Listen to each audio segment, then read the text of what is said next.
Bueno, estábamos hablando de cuáles son las características que François Asher propone para describir esto que él llama una tercera revolución urbana, y a la cual intentamos dar respuesta desde nuestra disciplina, desde el urbanismo, o desde el nuevo urbanismo, como lo llama él. La primera característica es la de la metapolización, y como la propia palabra, la propia raíz de la palabra indica, supone una exacerbación de ciertas características que eran propias de los sistemas metropolitanos, esta idea de pensar un sistema urbano configurado por distintas ciudades, donde hay una ciudad central y algunas ciudades satélites menores que funcionan de manera coordinada,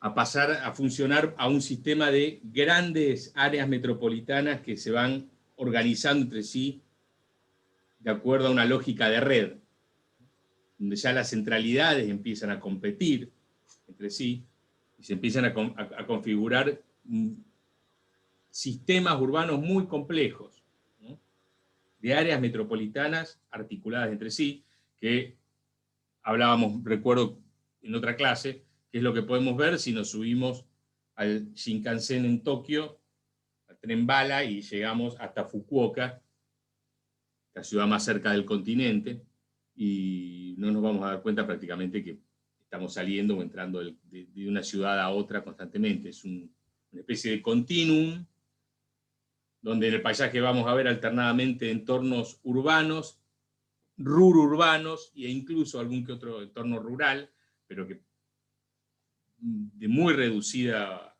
extensión, como un patchwork, y vamos a ir, no nos vamos a dar cuenta que salimos de una ciudad, de eso estamos hablando. Estamos hablando de pasar de una estructura como la de Buenos Aires, que todavía conserva, aún en su tamaño habitual, esta lógica metropolitana, y es una manifestación de esa forma de organización del territorio. Estamos pasando a esto, que es lo que vemos cuando hablamos de Madrid. Literalmente estamos viendo una ciudad que ha hecho metástasis, metápolis, como un cáncer que crece y hace metástasis en todo un cuerpo. Estalla en miles de fragmentos de urbanidad. Ahora todo es urbanidad.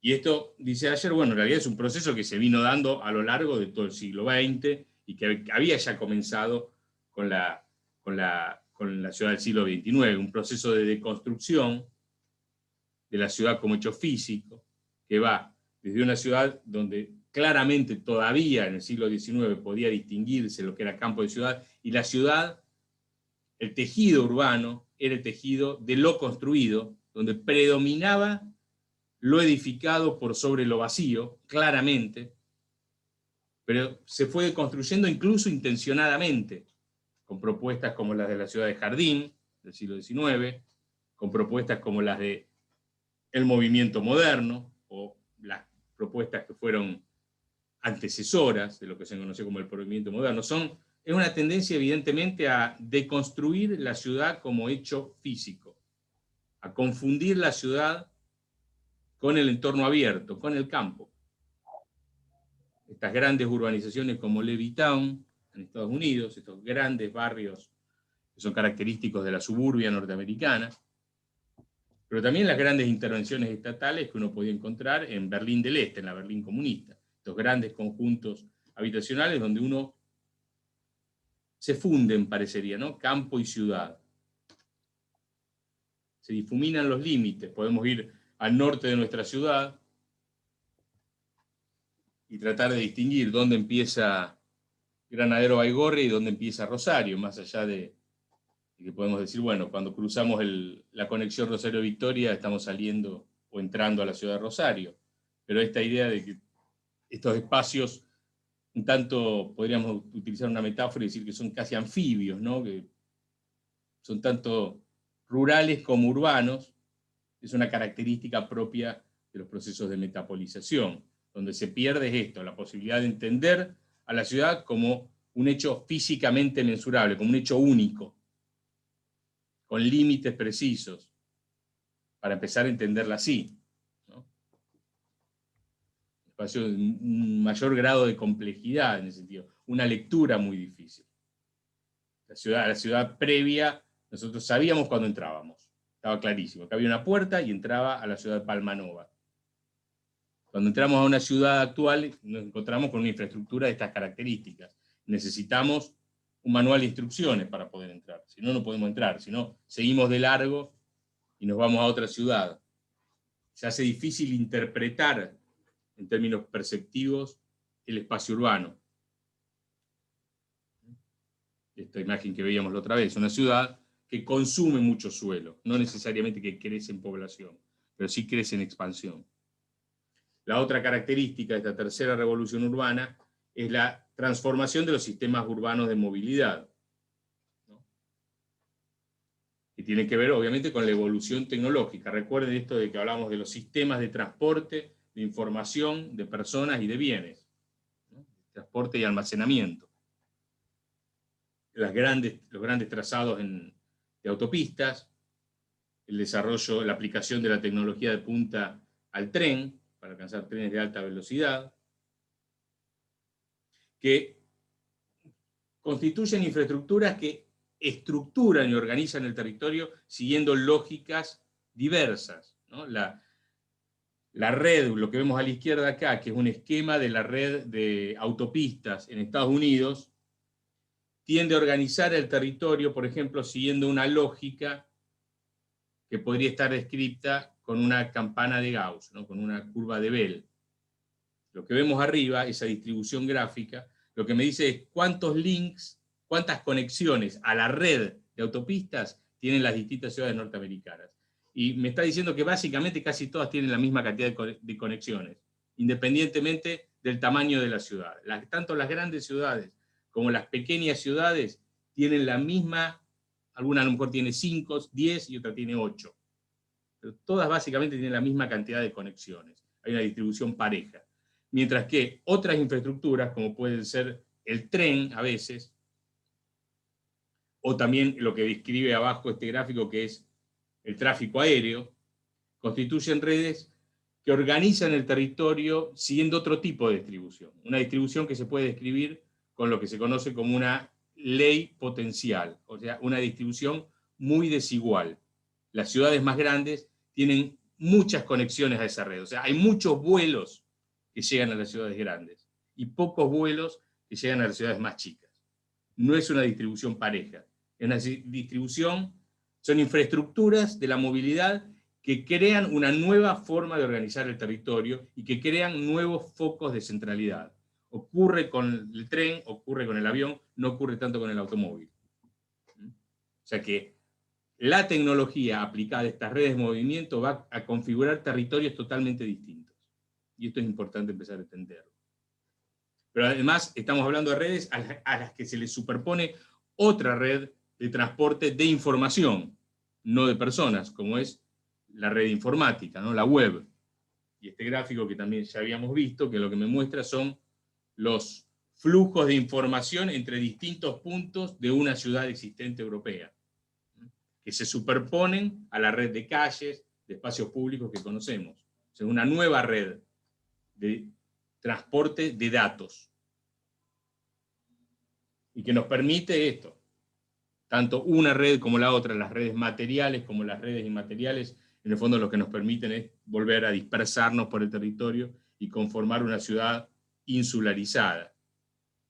Y es la base del debate sobre el cual hemos estado discutiendo en clases anteriores, que se nos presenta hoy en día entre una ciudad compacta o una ciudad difusa.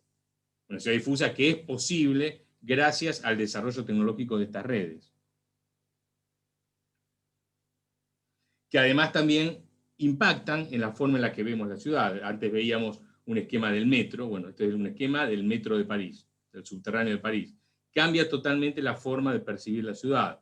Pasamos de estas secuencias clásicas que puede tener cualquier peatón cuando recorre una ciudad, que proponía el amigo Gordon Cullen en su libro Townscape, el paisaje urbano, donde él va recorriendo una ciudad y va registrando con su mano milagrosa, su gran capacidad de dibujo, las distintas instancias y va reconstruyendo una secuencia. Bueno, esto se rompe totalmente con este tipo de transporte, donde recorrer la ciudad se transforma en una suerte de zapping. Yo estoy en el centro de una ciudad, me meto en un tubo, no veo cómo va cambiando, cómo va evolucionando el paisaje, y aparezco en el medio de un espacio verde, de un parque, o puede ser una situación periférica. Se rompe la idea de continuidad, la idea de que hay una relación espacio-tiempo con este tipo de transporte. Cambia nuestra experiencia de la ciudad, y esto está directamente relacionado con otra de las características de esta tercera revolución urbana, dice Asher, que es la formación de espacios-tiempos individuales. Recuerden que una de las características, de acuerdo a Asher, de los procesos de modernización son las dinámicas de individualización. La ciudad cada vez se vive más desde lo individual. Hay tecnologías que nos permiten incluso aislarnos. Vamos por la calle sin escuchar los ruidos. Todavía no nos podemos aislar de lo que vemos. Bueno, dentro de poco saldrá alguno con un casco de realidad aumentada, a lo mejor. Pero correr el riesgo de que lo pise un auto, pero a lo mejor dentro de un tiempo ya no hay más autos y nos movemos de otra manera.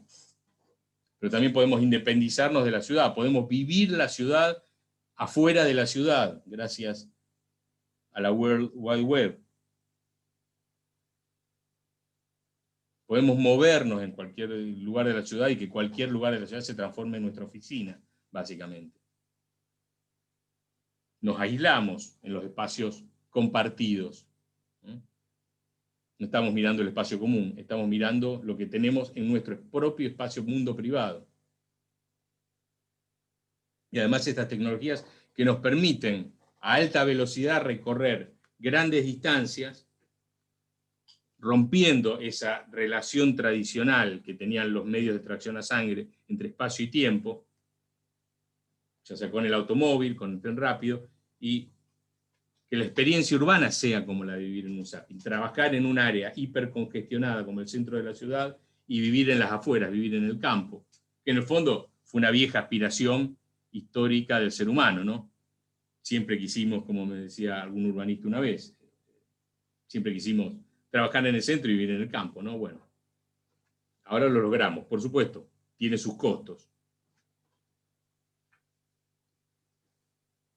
Y en el fondo todo esto es una exacerbación de esas preocupaciones que ya venían en la década del 50, que geógrafos como John Bardelow trataban de registrar en estos gráficos, y esto es un gráfico que muestra el plano de París de acuerdo al punto de vista de una estudiante que vivía en el arrondissement 16, ¿no? En un barrio de París, que era para el París que ella recorría en un año.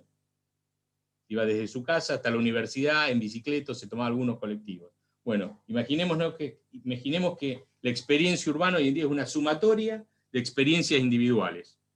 Cada uno tiene su propio mapa mental. Y el proceso exacerbado de modernización acentúa esta posibilidad de vivir la ciudad como una experiencia individual. Es lo que estamos viendo ahora de manera drástica y bastante loca también.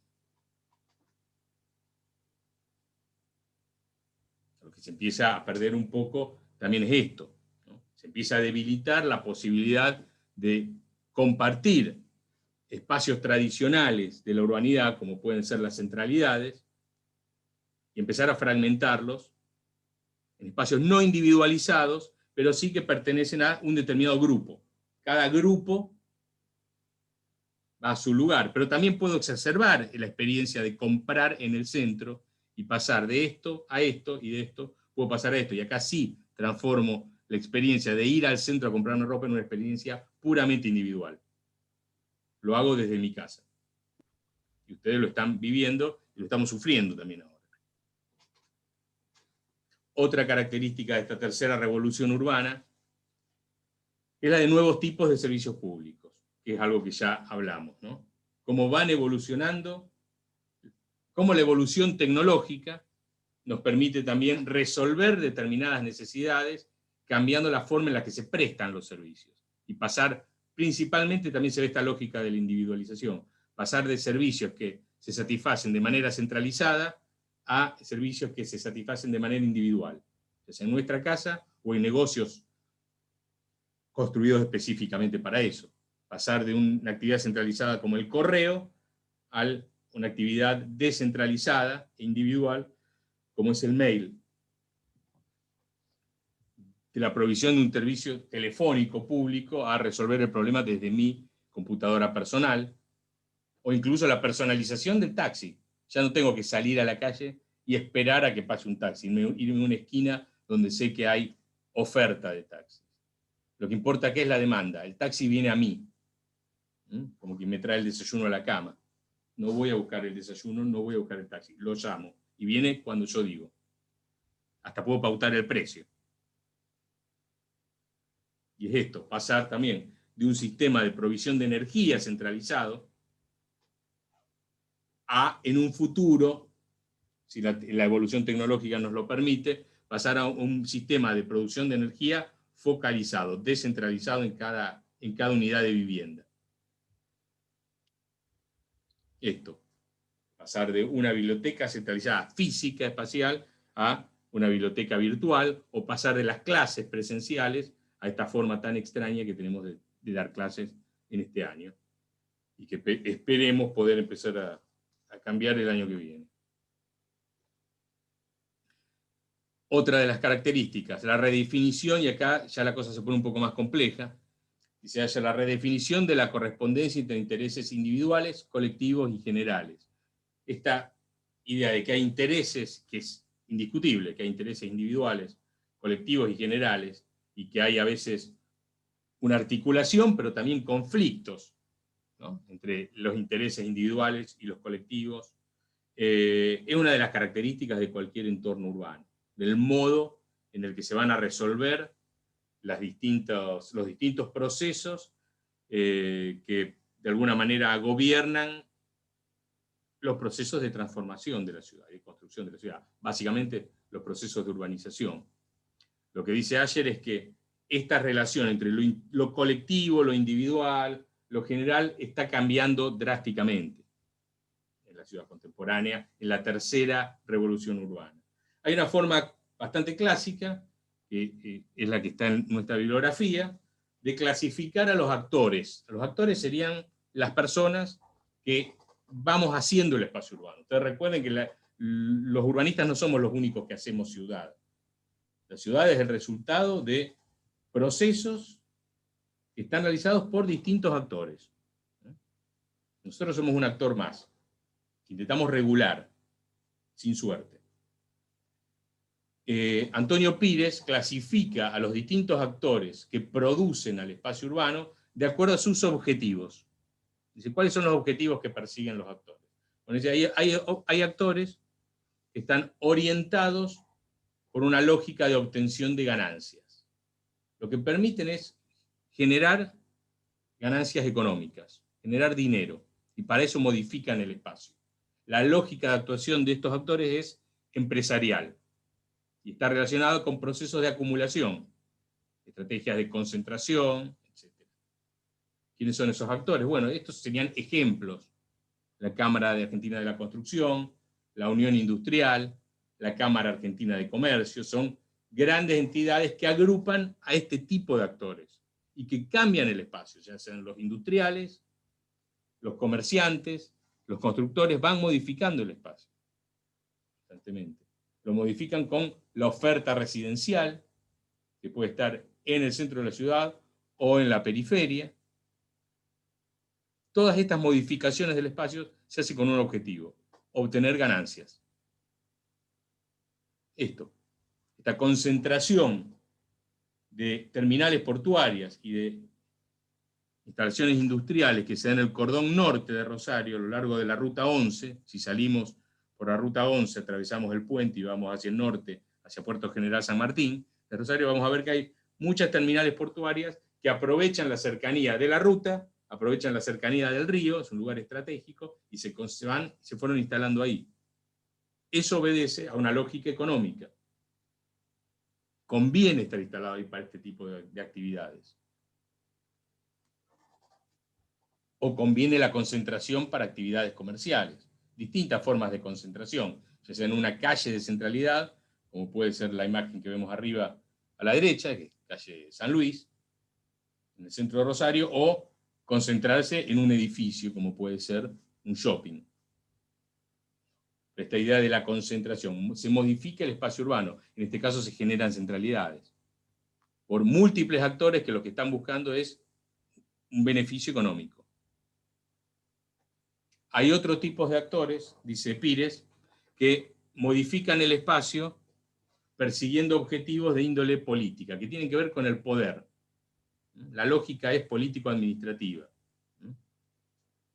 Son sectores que suelen fragmentarse en reparticiones, en organismos, y tienen lógicas de actuación un tanto distintas a veces, ¿no? Podríamos decir la Municipalidad de Rosario, el gobierno de Santa Fe, el gobierno nacional, con sus múltiples reparticiones, que muchas veces entran increíblemente en conflicto entre sí, van modificando el territorio, pero lo van modificando con otra lógica, ya que ya no estamos hablando necesariamente de obtención de ganancias, o no deberíamos estar hablando de estas cuestiones, porque ya estaríamos hablando de cuestiones ilegales, sino que estamos hablando de construcción de poder, de regular. De hecho, cuando un municipio define un código urbano, que es una regla de juego, que es un instrumento urbanístico, está ordenando el espacio urbano, está modificando el espacio urbano. Está diciendo cómo son las reglas, qué es lo que se puede hacer, qué es lo que no se puede hacer. Y acá hay una lógica de construcción de poder. Acá, cuando se decide en dónde se va a poner, se va a instalar una determinada infraestructura. Ustedes no han vivido eso, pero fue todo un debate que llevó mucho tiempo el decidir dónde iba a estar la cabecera de la conexión Rosario-Victoria. Había muchos urbanistas también de la ciudad que sostenían, y eso es algo discutible, por supuesto, y todavía es discutido, que el mejor lugar no era este, que el puente debería haber estado a lo mejor más bien cerca de Puerto General San Martín o de San Lorenzo. Y es probable. Obviamente todo tenía sus pros y sus contras, pero la fuerza de Rosario obviamente tiró el puente hacia aquí. Pero también podemos hablar de cuando se decide con determinada lógica poner una planta, una infraestructura como la que vemos ahí, de tratamiento de aguas. Cuando se decide construir un barrio de vivienda, ¿dónde decidimos construirlo? ¿Dónde tenemos acceso? ¿Dónde el suelo es barato? Todas esas son lógicas de construcción de poder. Si hay una lógica de obtención de beneficios económicos atrás de esto, es porque hay actores, digamos, que operan dentro de un sistema de una ilegalidad, digamos, ¿no? Pero no es lo que debería ser. Pero también hay actores que no son el Estado, por supuesto, no son ni el municipio, ni el Estado provincial o nacional. Hay entidades, organizaciones, como puede ser la Agencia Española de Cooperación Internacional, en este caso, que acá tiene su sede acá en el Parque de España, que también cuando construye esto, lo construye como un medio, modifica el espacio urbano con el objetivo de instalarse socialmente en una ciudad, en una determinada sociedad. Acá no hay una búsqueda de beneficio económico. O sea, el Colegio Español ahí, yo sé que es muy común que hoy en día, bueno, la enseñanza privada lo que buscan es hacer un negocio. Bueno, el que pone una escuela para poner un negocio, una escuela privada, no entiende lo que es hacer negocio, porque como negocio es bastante malo. O sea, no va a ganar mucho dinero.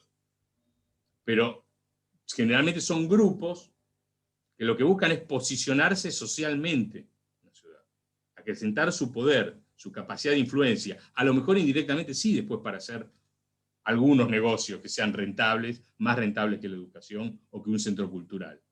Pero esto obviamente es lo que persigue, en este caso incluso el gobierno de España, hay una entidad gubernamental atrás, pero también podría ser una agrupación religiosa, por ejemplo el Opus Dei, con la Universidad Austral en Chile, u otras universidades. Lo que está persiguiendo con la construcción y la fundación de un sistema educativo privado no es necesariamente generar un negocio, por lo menos no de manera directa, pero sí es aumentar el poder, aumentar la influencia que puede tener en una determinada sociedad. Elevarse como un actor relevante en las mesas donde se toman las grandes decisiones de una sociedad. Y para eso modifican el espacio. Otro tipo de actor, dice Pires, modifica el espacio respondiendo a objetivos que están relacionados con la necesidad. Pueden ser individuos, pueden ser organizaciones sociales de bases, ONGs, agrupaciones políticas que trabajan con la lógica clientelar, ¿no? Grupos de actores, de individuos que modifican el espacio para resolver una necesidad urgente. Acá no hay búsqueda de obtención de poder, no hay búsqueda de obtención de beneficios económicos, sino resolver una necesidad urgente como la de disponer de un techo, de la manera en que sea. Y hay organizaciones que se dedican justamente a trabajar sobre esta cuestión, como puede ser Techo, ¿no? Organizaciones sin fines de lucro que lo que buscan es dar una respuesta, colaborar en la solución o la necesidad de dar una respuesta a estos problemas. Pero también, como yo hablaba antes, de que hay organizaciones políticas clientelares, es esto. Cuando este tema instalado en los últimos días, de tomas de tierra, ¿sí? Generalmente están movilizados, se basan en una necesidad real, y están organizados por grupos políticos que tratan de sacar también, obviamente, un rédito. Un rédito que puede estar relacionado con la construcción de poder, y eventualmente algunas personas que lamentablemente están sacando también un rédito económico. Si se corta, volvemos a entrar. U otras agrupaciones, otras ONG que a lo mejor trabajan sobre necesidades no tan urgentes. Esta es una sociedad de vecinos, se llama Loisaida United Neighborhood Gardens, LUNGS, que bueno, justamente da pulmones como sigla, que a lo que se dedica es a recuperar espacios internos en las manzanas de un barrio, que es Loisaida, en la ciudad de Nueva York, donde había muchos centros de manzana abandonados, jardines abandonados, intenta recuperarlos y conformar un sistema de espacios vecinales abiertos adentro del barrio, donde funcionan centros culturales, centros de encuentro, puntos de reunión y también jardines. Y finalmente, dice Pires, hay otros actores que también modifican el espacio, pero que están guiados por objetivos que tienen que ver con el conocimiento, científico, técnico, ideológico incluso. Somos nosotros, por ejemplo, los urbanistas. Pero nuestra lógica está subordinada siempre a otro tipo de actores. A nosotros nos contratan el Estado, o nos contrata un empresario para hacer un barrio privado, o nos contrata a veces una ONG para trabajar en un asentamiento marginal.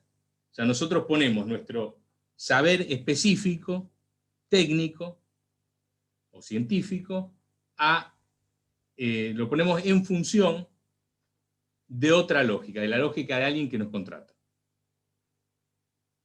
Somos estos, ¿no? Distintos urbanistas, que está Luis Manford, Jane Jacobs, Ian Gell, entre otros, y que trabajamos con nuestro propio instrumental. Tenemos planes, tenemos programas, tenemos proyectos, tenemos normas, que es una forma de clasificar los distintos instrumentos que aplicamos para transformar o modificar o gobernar el espacio urbano, como actores que queremos tener una incidencia en la organización de ese espacio. Sobre estos instrumentos hablaremos el año que viene, obviamente en una materia que es específica sobre esta cuestión, que es intervención urbanística, porque son instrumentos de intervención. Nosotros este año nos hemos concentrado más bien en un instrumental analítico, que es previo a esto. Pero acá volvemos al amigo ayer y decimos, se empieza a complicar la cosa. ¿Quiénes son los actores? ¿Cómo se relacionan esos actores? Esas lógicas económica, de poder, de necesidad, lógica técnica y de conocimiento, siguen presentes para entender cómo los distintos actores operan y modifican el espacio urbano, pero la realidad es que las relaciones se van complejizando cada vez más, ¿no? Por ejemplo, había un autor como Weber que sostenía que en la ciudad contemporánea, que él ya decía no es una ciudad, él habla de la era post-ciudad. Melvin Weber decía, estos asentamientos en los que vivimos actualmente ya no pueden llamarse ciudad. Entonces, en esta post-ciudad dice que hay dos tipos de actores, porque hay una característica que es típica de la post-ciudad, que es la aespacialidad, la antiespacialidad. Dice, los problemas que definen, decía Weber, lo que nosotros definimos como problemas urbanos, en la actualidad, problemas urbanos acuciantes, que necesitan respuesta rápida, no son problemas espaciales, dicen.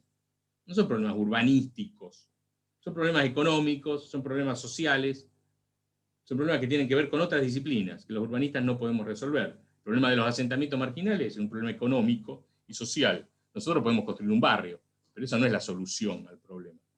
Dice, los problemas de contaminación ambiental tienen que ver con tecnología, los problemas de violencia son problemas sociales. Dice, la ciudad contemporánea es una ciudad antiespacial, por eso habla de la era post-ciudad. Dice, lo que se perdió es el aglutinante que hacía necesario que todo esto tuviese una cierta cohesión espacial. Y en esa ciudad, dice Weber, hay dos tipos de actores. Sin, digamos, yo podría tomar la clasificación que propone Pires, de actores que modifican el espacio de acuerdo a sus objetivos, pero podía a su vez dividirlos en dos tipos de actores, de acuerdo a la lógica de Weber. Dice, hay actores que viven en realidad con un pie en la ciudad, en la dimensión espacial de la ciudad, y con un pie en el éter, podríamos decir, o en la World Wide Web, o en una ciudad antiespacial. Actores que viajan constantemente por el mundo, cuyas relaciones se definen por esos viajes, no dependen del espacio, también se definen por sus relaciones virtuales con otros seres de otro lugar, gente ejecutivos que viajan por el mundo y que toman decisiones en Los Ángeles, decisiones que van a repercutir en una persona que vive en Hong Kong o que vive en Buenos Aires constantemente, y su actividad no depende del espacio, su sistema de vida. Ese es un tipo de ciudadano muy peculiar. Hay otro tipo de ciudadano, decía Weber, que en realidad cuya subsistencia depende directamente de la dimensión especial de la ciudad, que no puede prescindir del espacio como hecho físico, ya sean personas que viven en un ámbito rural o en un ámbito urbano. Son dos tipos de ciudadanía, se empieza a producir una polarización. Y hay otros actores, que somos probablemente la mayoría de nosotros, que estamos un poco con un pie en cada uno de estos dos mundos, de estos extremos. Tenemos cierto grado de independencia con respecto al espacio, de hecho, en este momento yo estoy realizando mi actividad desde mi casa, pero la podría estar realizando desde Buenos Aires, si hubiera quedado encerrado ahí con la pandemia en Buenos Aires, o de otro país. No dependería tanto del espacio. Pero para algunas cosas sí sigo dependiendo, no pertenezco al grupo selecto de gente que toma decisiones en Los Ángeles y que repercuten en la bolsa de Tokio, por supuesto. Pero bueno, esto también hace cada vez más complejo entender cómo son las relaciones entre actores, entre lo público y lo privado, porque esta división que propone Weber no responde a lo público y lo privado, a la lógica de lo público y lo privado, a la lógica de construcción de poder, a la lógica de construcción de beneficios económicos o de necesidades, sino que se empiezan a mezclar las cosas. En realidad se mezclan en una sociedad que está organizada de acuerdo a una lógica de red. Ustedes están cansados de escuchar de que ahora lo que importan son las redes sociales, etc. Bueno, las redes sociales tienen una forma específica de organizar cualquier actividad. Las redes sociales no son un invento de quienes inventaron Facebook. Las redes sociales existieron siempre, aún antes de que existiera la informática. Una red social básicamente es una forma de organización de la actividad humana, y si tuviéramos que mapear una red se mapea con links y con nodos, o sea, líneas y nodos. Cada uno de nosotros es un nodo, y estamos unidos a otros nodos, que son otras personas que conocemos, mediante links, rayitas, que nos unen. Eso ya es una red. La red, que era característica y que de alguna manera mediante la cual podríamos mapear cómo estaba organizada nuestra sociedad en lo que sería la segunda revolución industrial, según Asher, o sea, en la metrópolis, es la red que vemos aquí a la izquierda, la que dice central. Una red centralizada, con una lógica piramidal. La podríamos graficar como una pirámide. Las jerarquías eran claras, esa era la típica forma de organización del mundo fordista. Tal cual, la organización metropolitana de la ciudad era un reflejo. El estado de bienestar, el tan querido y anhelado y añorado estado de bienestar, es una respuesta estatal estructurada de acuerdo a esa lógica centralizada del mundo fordista. Hay un centro y hay nodos. Después hay otras dos formas, por supuesto que hay más, pero podríamos sintetizar los modos de organización de una red en estos tres sistemas. Centralizado, descentralizado, como vemos en el medio, hay distintos focos. Es como una réplica, una multiplicación del sistema centralizado, y una forma equitativa, más distributiva, que es igualitaria. Un sistema totalmente, podríamos, isoespacial, ¿no? Donde todos los puntos tienen la misma cantidad de links. Bueno, hay una cuestión. El sistema que vemos a la derecha, el más parejo, el más distribuido, no existe prácticamente en la realidad. Es un sistema que se logra con simulaciones informáticas. Yo puedo, un matemático puede hacer una modelización de una red que se vaya construyendo dentro de un sistema operativo, que se vaya construyendo de una manera azarosa. Pone nodos y dice, bueno, tienen que ir apareciendo links entre los distintos nodos de manera azarosa. Yo no voy a intervenir. Hacemos un programa y que se vaya construyendo. La red que va a obtener es como la que vemos a la derecha. Es una red absolutamente igualitaria. Casi todos los nodos van a tener la misma cantidad de links. Pero en la realidad, en el mundo real, ni siquiera en el mundo de la naturaleza, eso suele ocurrir, sobre todo en el mundo humano, porque los humanos operamos